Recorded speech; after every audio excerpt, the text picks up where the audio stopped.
بندہ مومن کے لیے المرأۃ الصالحہ، نیک عورت ان موجودہ دنیا کے سارے خزانوں میں سے کسی بندہ مومن کے لیے سب سے بڑا خزانہ ہے۔ کون سی نیک عورت؟ نبی کریم صلی اللہ علیہ وسلم نے اس کی وضاحت بھی کی ہے کہ جب تم نکاح کیا کرو نا، نکاح بالعموم حسب نسب، خوبصورتی، مال اور اخلاق اور تربیت کی بنیاد پہ ہوتا ہے، نیکی کی بنیاد پہ ہوتا ہے۔ یہی چار چیزوں پہ نکاح ہوتا ہے۔ یا دیکھا جاتا ہے حسب نسب کیسا ہے، یا دیکھا جاتا ہے شکل و صورت کیسی ہے، یا دیکھا جاتا ہے مال و دولت کیسی ہے، یا دیکھا جاتا ہے اس کی تربیت کیسی ہے۔ نبی کریم صلی اللہ علیہ وسلم نے فرمایا تمہارے ہاتھ آلود ہوں، تمہیں صرف اور صرف نیکی کی بنیاد پہ رشتہ کرنا چاہیے۔ اسی لیے، اور یہ صرف مرد کے لیے نہیں ہے بلکہ عورت کے لیے بھی ہے، نبی کریم صلی اللہ علیہ وسلم نے اور قرآن پاک میں بھی یہ آیت ہے، اگر کوئی نیک بندہ تم سے آ کر تمہاری بہن بیٹی کسی رشتہ دار کا رشتہ مانگے جو تمہاری زیر کفالت تربیت ہو تو تم اس کا نکاح کر دیا کرو نیکی کی بنیاد پہ۔ یقولوا فقراء یغنیہم اللہ من فضلہ، چاہے وہ فقیر ہو، مسکین ہو، غریب ہو، اگر تمہیں اس کا دین پسند ہے تم فوری نکاح کیا کرو۔ اللہ کی قسم اگر اس بنیاد پہ نکاح کرو گے تو اللہ تعالیٰ اس کے مال کے اندر وسعت پیدا کر دے گا اور اسے مالدار اور تونگر بنا دے گا۔ کون سی عورت بہترین خزانہ ہے؟ نبی کریم صلی اللہ علیہ وسلم نے اس عورت کی ایک خصوصیت بیان کی جو میری بہنوں بیٹیوں ماؤں نے سمجھنی ہے، اپنی بیٹیوں کی تربیت کرنی ہے۔ وہ نیکی، وہ خصلت، وہ تربیت اور طبیعت کیا ہے؟ نبی کریم صلی اللہ علیہ وسلم نے کہا بہترین خزانے والی عورت، بہترین نعمت جو عورت قرار دی گئی ہے اس کی ایک خوبی یہ ہے کہ جب بھی اس کا خامن اس کو دیکھے، حکم دے گی بات کی ہے، جب بھی اس کا خامن اسے دیکھے تو وہ بدلے میں اس کو خوش کر دے۔ کیا مطلب؟ یعنی اس کا اتنا اکرام کرے، اس کا اتنا احترام کرے، اس کی اتنی تکریم کرے کہ اس کی نگاہوں سے اس کے حکم کو بھانپ لے، قبل اس کے کہ وہ کوئی حکم دے اس سے پہلے ہی اپنے بندے کی طبیعت سے اس طرح مانوس ہو کہ اس وقت میرے خامند کو اس چیز کی حاجت ہے، اس کو پانی کی حاجت ہے، اس کو اس وقت کپڑوں کی حاجت ہے، اس کو اس وقت فلاں ضرورت کی حاجت ہے۔ بہترین بیوی وہ ہے کہ جب اس کا خامند اسے دیکھے وہ اسے خوش کر دے۔ اس باب کے اندر ہر بات آ جاتی ہے۔ آپ اور میں یقین مانیے، کہنے والا بھی اور سب سننے والے اپنے بچیوں کی تربیت کا انداز بھول چکے ہیں۔ کیا ہم نے اپنی بچیوں کی تربیت نبی محترم صلی اللہ علیہ وسلم جیسی کی ہے؟ ہم تو کہتے ہیں اچھا داماد نے یہ کہہ دیا، اس کی جرت کیسے ہوئی، اس کو یہ اتھارٹی کس نے دی ہے، اس نے یہ بات کیسے کر دی ہے؟ اور نبی کریم صلی اللہ علیہ وسلم کی زندگی کیسی ہے؟ آپ کے اور میرے لیے نمونہ ہے کہ نہیں ہے؟ حضرت فاطمہ کون ہیں؟ سیدہ ہیں، کن کی؟ اہل جنت کی ساری عورتوں کی سردار ہیں۔ آج نبی کریم صلی اللہ علیہ وسلم کے پاس آتی ہیں، کیا شکایت لے کے آ رہی ہیں؟ اللہ کی قسم ذرا گرے بانوں کو ٹٹولیے، اپنے ضمیروں میں جھانکیے، میری مائیں بہنیں بیٹیاں غور کریں، سوچیں۔ آج شکایت لے کے آ رہی ہیں ابا جان ہاتھ پہ چھالے پڑ گئے ہیں، ہاتھ آبلہ پا ہے، اور یہ حقیقت ہے حضرت فاطمہ کے ہاتھ کے اوپر حضرت علی کی خدمت کر کے ہاتھوں پہ چھالے پڑ گئے تھے۔ ایک لفظ بھی شکایت کا نہیں نکالا، صرف والد کے گھر یہ کہنے کے لیے آئی ہیں کہ آپ کے پاس اتنا مال ہے، اتنا خزانہ ہے جو آپ لوگوں میں تقسیم کر دیتے ہیں۔ ایک خادم اگر علی اور آپ کی بیٹی کو بھی عنایت ہو جائے تو فاطمہ کا ہاتھ بٹ جائے گا، لیکن بابا کی محبت دیکھی، بابا کا انسیت اور پیار دیکھا، منہ سے یہ الفاظ نہ کہہ سکی، واپس آ گئی۔ محمد رسول اللہ صلی اللہ علیہ وسلم کو خبر ہو گئی کہ فاطمہ ضرور کسی کام کے لیے آئی تھی، رات کو گھر پہنچ گئے، بیٹی کوئی نہ کوئی کام تھا، کوئی نہ کوئی حاجت تھی۔ ہاں بابا مجھے آپ سے شرم آ گئی۔ آج ہماری بہنوں بیٹیوں کو شرم آتی ہے؟ ہاتھوں پہ چھالے تو دور کی بات، آدھا گھنٹہ کام کر لیں، فون پہ اطلاع دی جا رہی ہے آج صبح سے میں کام پہ لگی ہوں. بتائیے آج معاشرے میں کس عورت کے ہاتھ پہ چھالے پڑے ہیں کام کر کر کے اپنے خامند کے گھر کے؟ اللہ کی قسم کسی کے نہیں پڑتے، لیکن وویلا اور شور اس طرح مچایا جاتا ہے.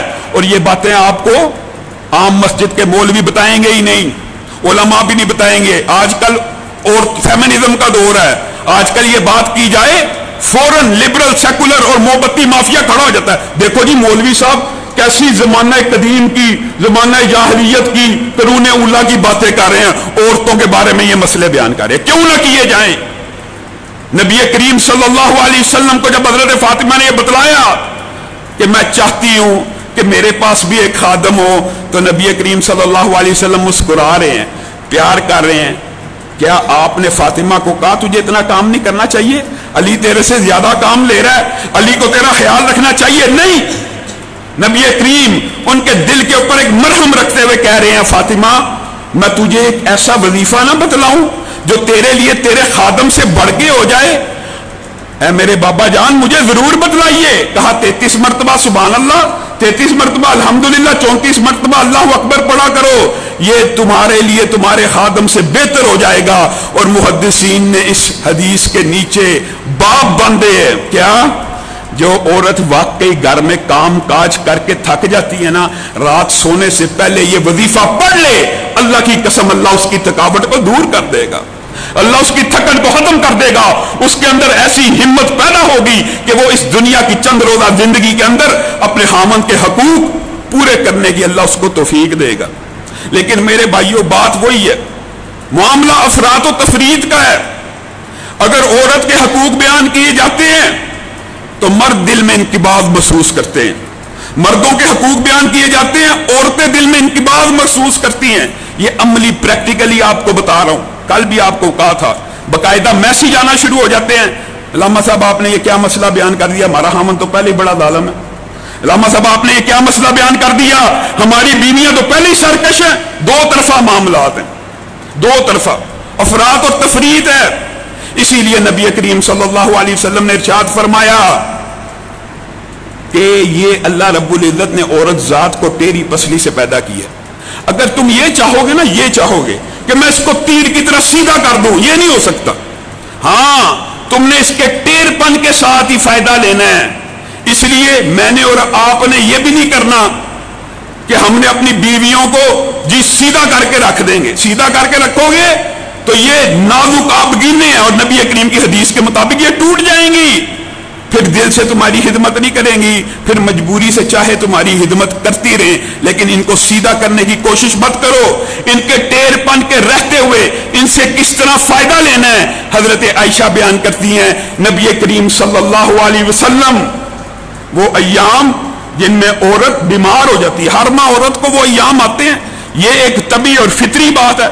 عورت ان ایام میں چڑچڑی بھی ہو جاتی ہے، اور دیگر مذاہب کے اندر ان ایام میں عورت سے نفرت کی جاتی تھی. نبی کریم صلی اللہ علیہ وسلم نے سابقہ ادیان کا کلچر بدلا. امی عائشہ کہتی ہیں اللہ کی قسم اس حالت میں بھی نبی کریم ہمارے سے دل لگی کیا کرتے تھے، ہمیں چھوا کرتے تھے، ہمیں اپنے قریب کیا کرتے تھے، حتیٰ کہ میں جس جگہ سے گلاس یا پیالے میں منہ لگا کے پانی پیتی، نبی کریم صلی اللہ علیہ وسلم ان ایام میں اپنی محبت کا انداز بڑھا دیتے تھے. کیونکہ فطرت ہوتی ہے، ان ایام میں عورت کمزور پڑ جاتی ہے، تکلیف بھی ہوتی ہے کام کی، وہ سکت نہیں رہتی اور طبیعت کے اندر چڑچڑاہٹ پیدا ہوتی ہے.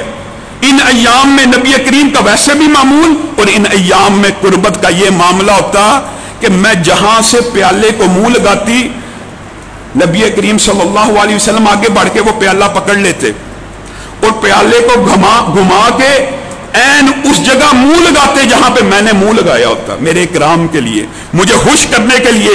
میں کوئی گوشت کی بوٹی کھا رہی ہوتی، میرے ہاتھ سے پکڑتے، جس جگہ میں نے دانت گاڑا ہوتا نبی کریم صلی اللہ علیہ وسلم اس جگہ اپنے دانتوں کو گاڑ دیتے. بتائیے ہم نے یہ محبت کا انداز اپنے گھر والوں کے ساتھ رکھا ہوا ہے؟ افراط و تفریط ہے.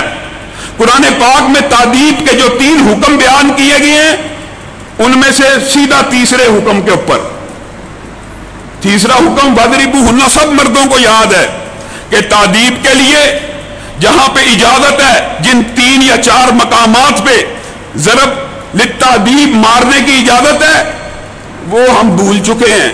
ہم نے وعظوہن قرآن کی آیت ہے، پہلا سٹیج یہ ہے عورت تجھے تنگ کر رہی ہے، تیرے ساتھ معاملہ صحیح نہیں کر رہی، پہلی بات وعظوہن. کیا مطلب؟ وعظ و نصیحت، احادیث قرآن سمجھانا، علماء کی تقاریر، علماء کا بیان، اس کے بعد احادیث قرآن. یہ سٹیج ہے ہی کوئی نہیں ہمارے گھروں میں، یہ سٹیج نہیں ہے. براہ راست تیسری سٹیج، پہلی سٹیج یہ ہے ان کو تبلیغ کی جائے، ان کو ابلاغ کیا جائے، ان کو نصیحت کی جائے، نصیحت سے تنگ آ جائے بندہ. اور نصیحت کا مطلب یہ نہیں کہ صبح نصیحت کی ہے شام کو تنگ آ گیا. کچھ دن نصیحت کی جائے، کچھ عرصہ نصیحت کر کے دیکھا جائے، اگر رزلٹ مطلوبہ نہیں مل رہا پھر وہجروہن دوسری سٹیج بھی ہے، ان کے ساتھ تادیباً اپنے بستروں کو الگ کر دو. اور یہ تادیب کن چیزوں کے لیے یہ بھی بیان کر دینا چاہیے. لوگ یہ سمجھے شاید کہ چھوٹی چھوٹی بات پہ یہ تادیب کا معاملہ نہیں. جو محدثین نے باتیں بیان کی ہیں ان میں سے ایک کل آپ کے سامنے رکھ دی تھی. عورت گھر سے نکل رہی ہے بغیر خامند کی مرضی کے، تادیب کی یہ 3 سٹیجیں اس کے لیے ہیں. دوسری، مرد چاہتا ہے، اس کی خواہش ہے اس کی بیوی تیار ہو، اس کی بیوی اسی طرح تیار ہو جس دن پہلے دن آئی تھی، اسی طرح ہر روز تیار ہو. اگر یہ مرد کی خواہش ہے، بیوی نہیں ہوتی، پھر یہ 3 سٹیجیں ہیں. لیکن یہ ہر کام کے لیے نہیں ہے. پانی لاؤ، کوتاہی ہوگی تو چلو جی ان سٹیجز پہ عمل شروع ہو گیا، یہ نہیں ہے. جن 3 سٹیجوں کی اجازت ہے. تیسری بات، مرد کو خواہش ہے کہ بیوی اس کے قریب آئے، مرد بلائے اور بیوی نہ آئے، پھر تادیب کی ان 3 سٹیجز کو اپلائی کرنے کی اجازت ہے. بلکہ نبی کریم صلی اللہ علیہ وسلم کی تو سخت وعید ہے کہ اگر کوئی بندہ مومن کسی عورت مومنہ کو اپنے پاس بلائے اور وہ بغیر عذر شرعی کے آنے سے انکار کر دے، لوگوں بڑی سخت وعید ہے. عورتوں کو سمجھنا چاہیے. اور یہ فیشن اور رواج بن گیا ہے دور حاضر میں. بہت سے بھائی اللہ کی قسم سوال کرتے ہیں، علامہ صاحب نکاح تو کیا تھا عزت کو محفوظ کرنے کے لیے، لیکن بیویاں تعاون نہیں کرتی، ہم کیا کریں؟ بہنیں بیٹیاں اس بارے میں سوچیں، غور کریں، فکر کریں. نکاح نگاہوں کو نیچا کرنے کے لیے آتا ہے. اگر تیرا خامند نکاح کے بعد بھی اس کی نظر پاک نہیں ہے، اس میں کچھ نہ کچھ خامی تیرے اندر موجود ہے. تو اس کے لیے تیار ہو، تو اس کے لیے سج اور سنور. اور اگر وہ تجھے آواز دے اور تو اس کی آواز کو بغیر عذر شرعی کے ریجیکٹ کرتی ہے، نبی کریم صلی اللہ علیہ وسلم نے کہا اس عورت کے اوپر فرشتے مقرر ہو جاتے ہیں جو ساری رات اس پہ لعنتیں بھیجتے رہتے ہیں. بتائیے کس کے لیے؟ اللہ نے مقرر کی ہے نا. اور لعنت کس سے مانگ رہے ہیں؟ اللہ ہی سے مانگ رہے ہیں نا. تو یہ لعنت پڑ جانے میں کسی بھی قسم کا کوئی اشکال نہیں ہے. لیکن ہماری بہنیں بیٹیاں، ان کی تربیت میں اتنی کمی ہو چکی ہے، اس چیز کو ایک فیشن بنا دیا گیا. میں نہیں آتی، یہ فیشن بن گیا. اور الفاظ حیا مانے ہیں، ایسے ایسے بولے جاتے ہیں، آج نہیں آنا، یہ نہیں آنا. اور عذر شرعی کے بغیر ہی خامند کو روک دیا جاتا ہے. آپ بتائیے، نکاح کے جو مقاصد ہیں ان میں سے سب سے پہلا مقصد یہ ہے کہ بندہ مومن کی نظر جھک جائے، بندہ مومن گناہوں سے پاک ہو جائے. اللہ کی قسم زندگی کا ایک مقصد یہ بھی ہے کہ بندہ گناہ مت کرے. لیکن اگر بیوی اس کام میں تعاون ہی نہیں کر رہی، انسان گناہ کے رستے کے اوپر چل رہا ہے، یہ بندے کا ذاتی عمل ضرور ہے لیکن اس کے اندر عورت بھی شریک جرم ہے. یہ وہ 3 باتیں ہیں کہ جن چیزوں کے اوپر تادیب کی 3 سٹیجز ہیں. یہ نہیں کہ بیوی کو کہے کپڑے استری کرو، بیوی کپڑے نہیں استری کر رہے، جی میں یہ 3 سٹیجیں اپلائی کرنا شروع کر دوں گا. اس کے اندر پیار ہے، محبت ہے، انسیت ہے اور معاملات ہیں. وہجروہن، اگر عورت یہ 3 معاملات میں انسان کے حقوق کو ادا نہیں کر رہی، پھر کچھ عرصے کے لیے اس کے ساتھ بستر علیحدہ کیا جا سکتا ہے. جب بیوی کو عقل آ جائے کہ واقعی میں نے غلطی کی ہے، پھر بستر اکٹھا کر لیا جائے. اور جو تیسری سٹیج ہے وَضْرِبُوهُنَّ کی، اس کے اندر بھی یہ شرط ہے کہ ضرب لگانا تادیباً ان 3 معاملات میں. بعض محدثین نے دیگر بھی بعض اعمال بیان کیے. اگر تادیب کے لیے ضرب لگانی پڑے تو وہ ضرب یہ کسی بھی مخلوق کے لیے کلیہ ہے، یہ صرف بیوی کے لیے نہیں ہے کہ بغیر اللہ کی کسی نافرمانی کے ایک بندہ یہاں پہ کچھ چوری کر رہا ہے، اس کو تو بندہ تھپڑ لگا سکتا ہے اور اس کو پکڑ کے حاکم وقت کے پاس دے سکتا ہے، لیکن کسی بھی مخلوق کو ایسی ضرب لگانا جس نے شرعن کوئی گناہ نہ کیا ہو، اس ضرب کے نتیجے میں نشان پڑ جائے، یہ ضرب اسلام میں حرام ہے، ہر مخلوق کے لیے حرام ہے۔ ایسی ضرب جس سے کسی کے جسم کے اوپر نشان پڑ جائے، یہ اسلام میں حرام ہے کلی۔ کجا یہ کہ بیویوں کو ایسے مارا جائے کہ جیسے جانوروں کو پیٹا جاتا ہے، اور آگے سے ہیلو حجت جو حلا یہ پیش کریں جی اللہ نے قرآن پاک میں اجازت دیا مارنے کی، اس لیے میں نے مار مار کے اس کو نیل ڈال دیا۔ اللہ کی قسم تو نے قرآن کا مطلب سمجھا ہی نہیں۔ ایسی ضرب جس کے ساتھ عورت کو نیل نہ پڑے، جس کے ساتھ عورت کو نشان نہ پڑے، صرف اس حد تک تادیب کی اجازت ہے، صرف اس ضرب کی اجازت ہے۔ اگر ضربات ہی جانوروں کی طرح لگائی جانی ہے تو پھر میں نے اور آپ نے نبی کریم صلی اللہ علیہ وسلم کے اسوے کو نہیں سمجھا۔ نبی کریم صلی اللہ علیہ وسلم ازواج مطہرات کا، نبی کریم کے بارے میں تو آپ کو کہا ہے کہ نبی کریم نے تو پوری زندگی کسی مخلوق کو ہاتھ ہی نہیں لگایا۔ مجھے اور آپ کو جو اجازتیں دی ہیں وہ ایک محدود دائرہ کار کے اندر ہیں، ان کا ایک فریم آف ریفرنس ہے، ان چیزوں کے علاوہ یہ حرکت نہیں کرنی۔ نبی کریم صلی اللہ علیہ وسلم حضرت عائشہ کے ساتھ، حضرت عائشہ بیان کرتی ہے دل لگی کے اتنے پیارے انداز تھے نبی کریم صلی اللہ علیہ وسلم کے، ایک دن مجھے کہا میرے ساتھ دوڑ لگاؤ۔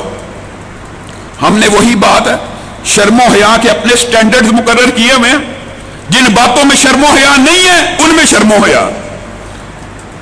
نبی کریم صلی اللہ علیہ وسلم اپنی بیوی کے ساتھ دوڑ رہے ہیں۔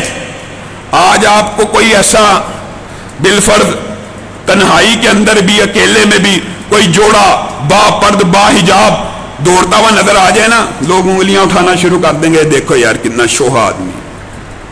اور بھائیو نبی محترم صلی اللہ علیہ وسلم اپنی بیوی کو کہہ رہے ہیں آؤ میرے ساتھ دوڑ لگاؤ۔ حضرت عائشہ دبلی پتلی ہیں، نبی کریم صلی اللہ علیہ وسلم کے ساتھ دوڑتی ہے، آگے نکل جاتی ہے۔ نبی کریم صلی اللہ علیہ وسلم مسکرا کے شاباش دیتے ہیں۔ حضرت عائشہ کہتی ہے ایک عرصہ گزر جاتا ہے، میرے وہم و گمان میں بھی نہیں کہ میں ایک مرتبہ نبی کریم کے آگے نکلی تھی۔ کچھ عرصہ بیتا، نبی کریم صلی اللہ علیہ وسلم نے کہا عائشہ آج پھر دوڑ نہ لگائیں؟ کہا آقا جو آپ کا حکم ہو۔ کہا دوڑے، اب میں کچھ باری ہو چکی تھی، اب میں فربا ہو چکی تھی۔ نبی کریم صلی اللہ علیہ وسلم تیزی سے دوڑے اور مجھ سے آگے نکل گئے اور مسکرانا شروع ہو گئے۔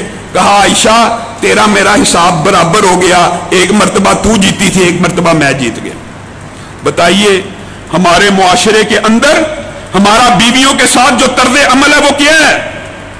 ہر وقت سنجیدگی، ہر وقت الفاظ کئی دفعہ تلخ ہو جاتے ہیں، اپنے اوپر اس طرح کا ہول چڑھا کے رکھنا کہ جیسے میں سب سے بڑا مفکر، مدبر، سکالر، اور اپنی بیویوں کے ساتھ اس طرح کا معاملہ نہیں کرنا۔ اللہ کی قسم پھر کیا ہوتا ہے؟ پھر یہ ہوتا ہے کہ رات کی تنہائی کے اندر کوئی غیر محرم تجھے بھی اٹریکٹ کرتا ہے، تیری بیوی کو بھی اٹریکٹ کرتا ہے، تو اپنے گھر کے اندر اکیلا موبائل پہ بیٹھا غیر محرم سے چیٹ کر رہا ہے اور تجھے کوئی خبر نہیں تیری پاکیزہ بیوی بھی کسی غیر محرم سے گفتگو کر رہی ہے۔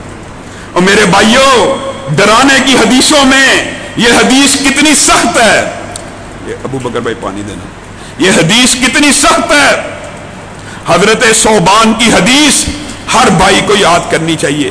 اللہ کی قسم یہ حدیث ڈرانے کے باب میں اتنی اہم ہے اور اتنی اس کی خصوصیت ہے کہ مجھے اور آپ کو اگر آج کے درس میں صرف یہ حدیث یاد ہو جائے تو شاید ہماری زندگی بدل جائے۔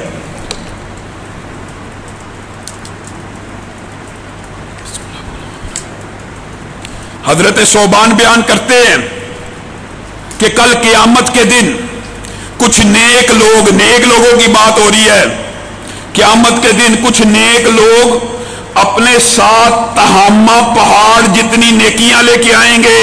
کیا مطلب؟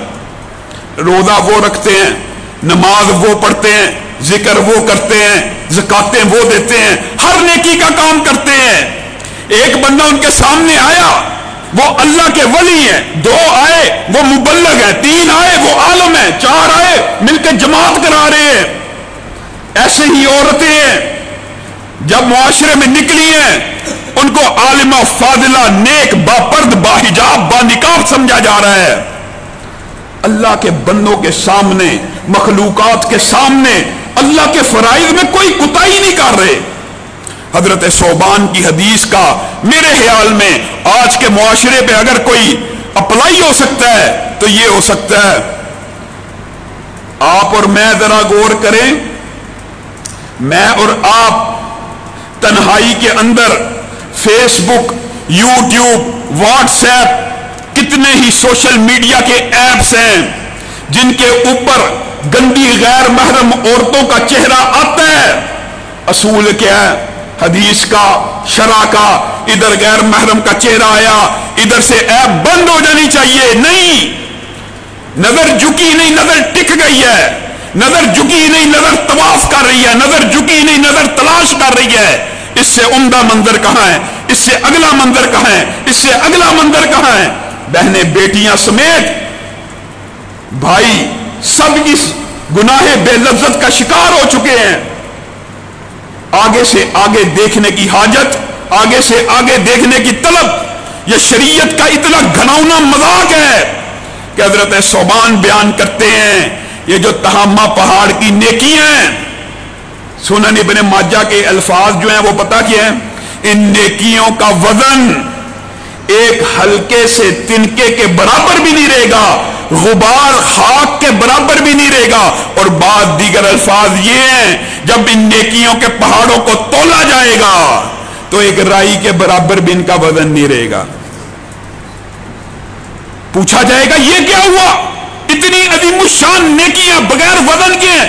کہا جائے گا ہاں یہ اللہ کے وہ بندے ہیں جو لوگوں سے تو لوگوں کے سامنے تو نیکی کا کام کرتے تھے، لیکن جب کبھی تنہا ہوتے تھے، جب کبھی اپنے بیڈ روم میں ہوتے تھے، اپنے کمرے میں ہوتے تھے، اپنی بیویوں بچوں سے علیحدہ ہوتے تھے، تو تب اللہ کی حرام کردہ اشیاء میں مبتلا ہونے میں وقت نہیں تھے لگاتے۔ بتائیے تنہائی کا گناہ، اکیلے پن کا گناہ آج موبائل کی شکل میں کیسے عام ہو چکا ہے۔ میرے بھائیوں، نبی کریم صلی اللہ علیہ وسلم کی بعض حدیثیں اس بات کی طرف اشارہ کرتی ہیں کہ غیر محرم کو کا صرف چہرہ دیکھنا اتنا بڑا عذاب اور گناہ کا کام ہے کہ آنکھوں میں شیشہ ڈال دیا جائے وہ بہتر ہے۔ اور دوسری حدیث کے الفاظ پتہ کیا ہیں؟ غیر محرم کو چھونا، غیر محرم کو صرف چھونا، اس کا اتنا قیامت کے دن دردناک عذاب ملنے والا ہے۔ اگر بندے کو آج پتا چل جائے کہ اس کا عذاب کتنا شدید ہے، وہ کیا کرے؟ وہ ایک کیل پکڑے، اپنے ماتھے کے اوپر رکھے، ہتھوڑی کے ساتھ اس کو ٹھوک دے۔ آپ بتائیے کوئی بندہ دماغ میں کیل رکھ کے ٹھونکے تو کیا زندہ بچے گا؟ اس حدیث کا مطلب یہ ہے کہ کل جو عذاب آنے والا ہے اگر بندے کو اس کی شدت کا معلوم ہو جائے نا، علم ہو جائے، تو اللہ کی قسم وہ خودکشی کر لے کہ اتنا شدید عذاب آنے والا ہے۔ اور میں اور آپ شریعت کے ان اصولوں سے بالکل ہی بے بہر ہیں۔ اصول شریعت کیا ہے؟ میری بہن بیٹی بھی اگر تنہائی میں بیٹھی ہے، اور یہ بھی عجیب و غریب فلسفہ ہے، مردوں کو تو الحمدللہ چلو پتہ ہے، یہ بات آئی ہے، انشاءاللہ اس بات کو مزید ایکسپلین کرتے جائیں گے اگلے دروس میں، لیکن بالعموم مردوں کو پتہ ہے کہ غیر محرم کا چہرہ دیکھنا حرام ہے، لیکن ہماری بہنیں بیٹیاں اس بارے میں بالکل ہی بے باک ہیں۔ وہ سمجھتی ہیں جیسے غیر محرم مرد کا چہرہ دیکھنا اس میں کوئی گناہ ہی نہیں ہے۔ یہ فلسفہ کہاں سے آیا؟ حضرت عائشہ کے گھر میں ایک نبینہ صحابی داخل ہو رہے ہیں۔ حضرت عائشہ کچھ پردے میں بے احتیاطی کرتی ہیں، معاذ اللہ، پردے میں بے احتیاطی سے یہ مراد نہیں کہ جسم کا کپڑا اتار دیتی ہیں، پردے میں بے احتیاطی سے مراد ہے چہرے کے اندر کچھ حصہ ظاہر ہوتا ہے نبینہ، اس لیے بد احتیاطی ہو جاتی ہے۔ نبی کریم صلی اللہ علیہ وسلم کہتے ہیں عائشہ یہ کیا معاملہ ہے؟ کہا یہ تو نبینہ ہے، یہ تو مجھے دیکھ ہی نہیں سکتا۔ نبی کریم صلی اللہ علیہ وسلم نے امت کی بیٹیوں کے لیے رہنما اصول بتایا، یہ تجھے نہیں دیکھ سکتا لیکن تو اس کو دیکھ رہی ہے، اندر چلی جا۔ لیکن نہیں، آج کا ایک اسکالر اٹھے گا ٹی وی پہ بیٹھ کے کہے گا جی حضرت عائشہ نے وہ حبشیوں کا جہادی ٹریننگ دیکھی تھی اس لیے عورت کے لیے مردوں کا چہرہ دیکھنا جائز ہے۔ یہ کہاں سے فلسفہ آیا؟ اور بھائیو، جو جہاد کے احکامات ہوتے ہیں، جو جنگوں کے احکامات ہوتے ہیں، وہ عام حالات سے مستثنا ہوتے ہیں۔ جنگ کے اندر، جہاد کے اندر غیر محرم عورت مردوں کی ڈریسنگ کر سکتی ہے، مردوں کی پٹی کر سکتی ہے، مردوں کی زخموں کی بینڈیج کر سکتی ہے۔ وہاں پہ احکامات شریعت عارضی طور پہ ساقط ہو جاتے ہیں۔ یہ کہاں سے فلسفہ آیا چہرے کا پردہ نہیں ہے؟ اچھا، یہ بات عورتوں کے لیے تو بڑی ہمارے معاشرے میں جب ہے، اب مردوں کے لیے بھی اجازت ہے جی غیر محرم عورت کا چہرہ دیکھنا، یہ تو کوئی گناہ کی بات ہی نہیں ہے، یہ چہرے کا پردہ ہی نہیں ہے۔ ٹی وی پہ بیٹھ کے اسکالر بیان کر رہا ہوتا ہے۔ منکر حدیث، جو منکر حدیث ہوتا ہے وہ منکر قرآن بھی ہوتا ہے۔ چہرے کے پردے کے بارے میں قرآن میں اتنے دلائل ہیں، صرف دو باتیں آپ نے یاد کرنی ہے انشاءاللہ۔ اس بات کو حقوق زوجین کو انشاءاللہ کل بھی آگے بڑھائیں گے۔ صرف باتیں دو آپ نے یاد کرنی ہیں۔ پہلی حدیث کی، کیا نبی کریم صلی اللہ علیہ وسلم نے ارشاد فرمایا، جو بندہ جہاں شادی کرنے کا ارادہ رکھتا ہے وہ اس عورت کو دیکھ لیا کرے۔ آپ بتائیے، کیا نبی کریم صلی اللہ علیہ وسلم نے برہنہ دیکھنے کی اجازت دی ہے یا چہرہ دیکھنے کی اجازت دی ہے؟ اس حدیث کا کوئی بندہ یہ ترجمہ کر کے دکھا دے، نعوذ باللہ۔ کیا نبی کریم نے اس عورت کو جو دیکھنے کی اجازت دی ہے جس سے شادی کرنی ہے، اس کا چہرہ دیکھنے کی اجازت ہے کہ برہنہ دیکھنے کی اجازت ہے؟ پھر قرآن کی آیت کی طرف آئیے، ان عورتوں کو کوئی گناہ نہیں جو نکاح کی رغبت ختم کر چکی ہو، مطلب جن کے ایام حیض گزر چکے ہیں، 55 سال 60 سال کی ہو گئی ہیں، ان کے حیض کے ایام آنا بند ہو گئے ہیں، ان کے اوپر کوئی گناہ نہیں۔ کیا ان یضعن ثیابہن، کہ اب وہ اپنے کپڑوں کو اتار دیں۔ آپ بتائیے، جسم کے کپڑوں کو اتار دیں یا چہرے کے کپڑوں کو اتار دیں؟ یہاں پہ ان یضعن ثیابہن بذات خود آیت اس بات کی دلیل ہے کہ اللہ رب العزت حکم دے رہا ہے اب جو عورت 60 کو کراس کر گئی ہے اپنے چہرے کو ننگا کر سکتی ہے۔ لیکن اگلی آیت میں کیا ہے؟ اگر اب بھی ڈھانپے رکھے، اگر اب بھی چہرے پہ کپڑا لٹکائے رکھے تو اس کے لیے بہتر ہے۔ بتائیے گاندھی صاحب، ان یضعن ثیابہن کا مطلب یہ ہے کہ 55 سال کی عورت برہنہ ہو کے پھرے؟ یہ کیا معاشرے کے اندر فلسفے پھیلائے جا رہے ہیں؟ چہرے کا پردہ ہی نہیں۔ اللہ رب العزت جو کہا گیا، جو سنا گیا، اس کو سمجھنے کی توفیق عنایت فرمائے۔